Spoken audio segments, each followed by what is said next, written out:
Hey, so I kinda like this game a lot.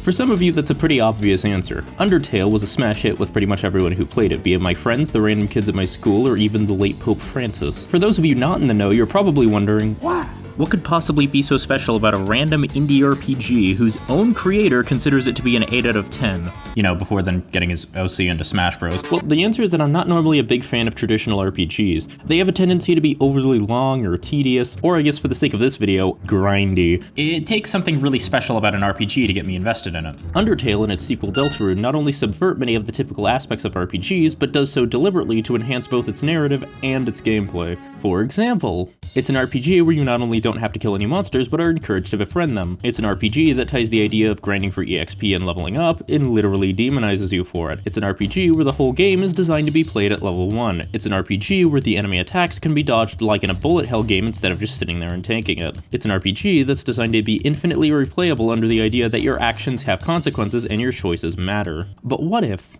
they didn't? What if you were stuck in a situation that was borderline unfixable, and the only thing you could do is figure out how to cope with the events that are far, far out of your control? Well, you'd get... I know that the game is officially halfway out. I wanted to take the opportunity to throw my hat into the ring when it came to making content for this game. And what better way to do that than by telling you the exact moment I realized that this game was a masterpiece, one that would rise far, far beyond its predecessor. And it was all thanks to a small little Easter egg that completely changed how I looked at this game and its characters. Spoiler warning for the entire game, by the way. If you haven't, please go play the game or even its free demo. I promise it's worth your time. Ready? Okay. So, at the end of Deltarune Chapter 1, this happens.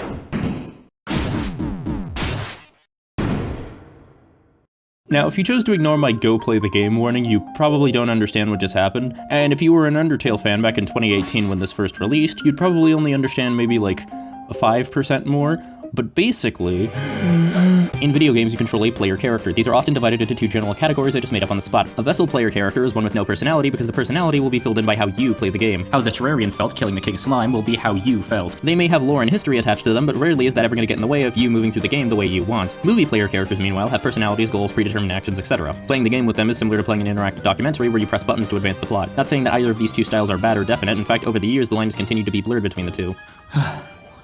What made Undertale special in this regard is that one of the big twists of the game is that you, the person playing this game, is not this character, the one you've been controlling the whole game, Frisk, but instead you are a completely separate character meant to literally be the guy who just played Undertale. The actions you take while engaging with the game's external mechanics are part of the game's internal narrative. Dying to a boss or resetting a save file are part of that character, your character. One of the big flaws with this twist, though, is that the game waited so long to let that particular ball drop that not a lot of people realized what was happening. Frisk is only established as a character right at the end of the game, surrounded by groups of people who know literally nothing about them prior. This actually works to the game's benefit because not a single monster in the game questions why a 12-year-old fights and flirts with the proficiency of a no-life gaming streamer. And then of course you throw in misinterpreting the following twist with the first human and the genocide route and yada yada, we're getting off topic. But here comes Deltarune's new quote-unquote vessel character. Kris is not 12. They are around high school at best and do in fact have hobbies, history, skills, interests, and relationships that exist outside of our knowledge and understanding. The mechanics are still somewhat vague, but for the longest time the general consensus was that we, the player, are inhabiting Kris's soul.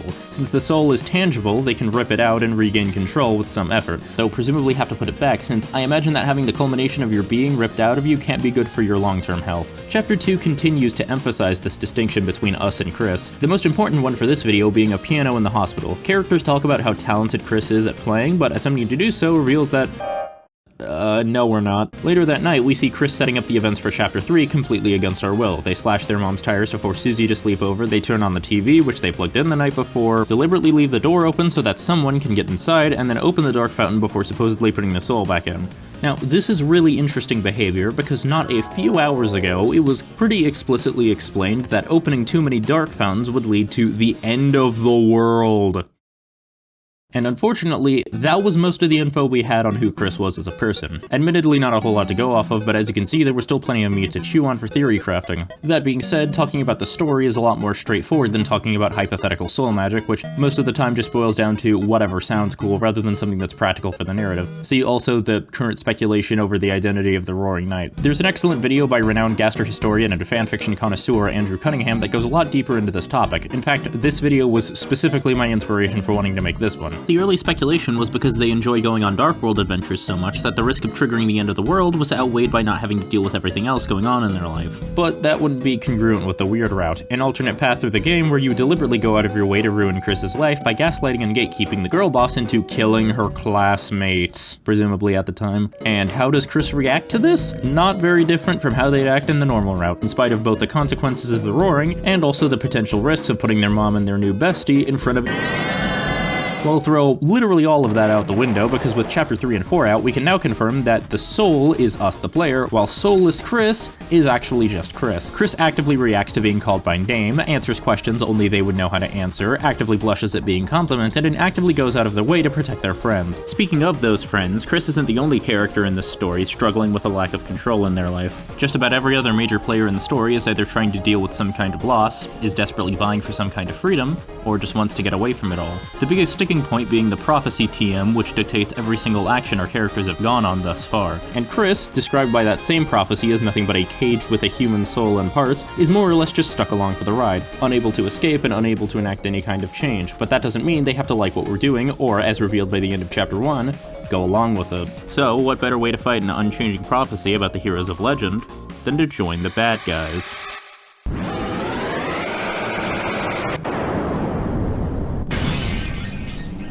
The Roaring Knight was revealed to be the main antagonist of the game who Kris is actively in league with, working on behalf of in Chapter 3 and working to protect the identity of in Chapter 4, sometimes to a hilarious degree. This is also in tandem with a mysterious person on the phone, who is probably Mayor Carroll, who is actively working against the Fun Gang and the player. All of this comes to a head in Chapter 4, and finally I can talk about the Easter egg that got me to make this video.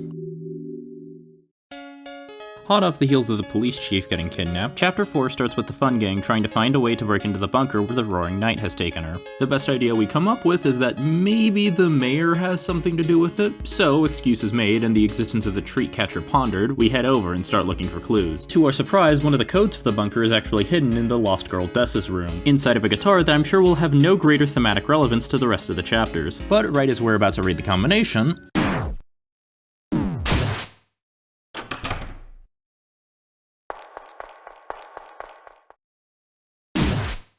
and for the first time in the game, Kris has become an antagonistic force.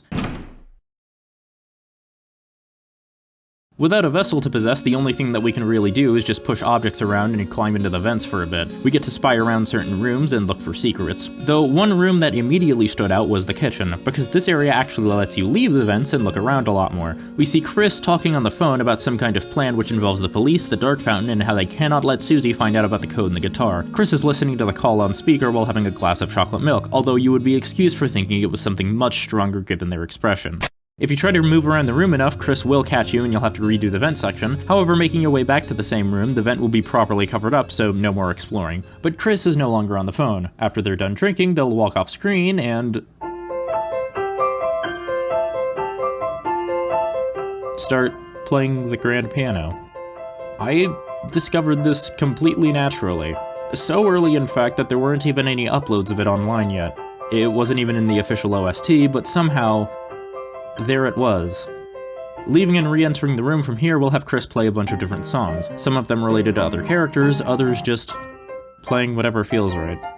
To me, there was something special about this moment. At what was effectively the climax of the distrust between Kris and the player, we get a small glimpse of who they were before the events of the game. Remember what I said earlier about how Kris was supposedly good at playing the piano, but for some reason sucks now? Well, thanks to this chapter, we know why. Because anything more complicated than 5 notes is impossible for us. But the moment Kris takes back control, Kris knows how to play the piano, we don't. And when Chapter 4 features a scene where Kris has to come back into control to play the piano again, well, my mind immediately went back to the kitchen to think about it. Compared to what they were playing earlier, this one is significantly more somber. and melancholic. In the Dark World, they're not playing the piano because they want to, they're doing this because we need them to. The plot facade demands it. The same can be said for just about every other puzzle and non-optional boss fight in the game. And what better way to represent a game all about escaping to a different reality than by showcasing it with the power of music. Now granted, there were several other piano moments in this game that hit people just as hard in the feels, but for me, I got that experience right here. Something that was literally foreshadowed all the way back in the Spampton sweepstakes, but didn't even register to me until I literally sat down to write the script. A script that admittedly had more to do with my read on Kris as a character than the Easter egg itself, but I mean, until we actually get the rest of the story, what's there left to say about Kris?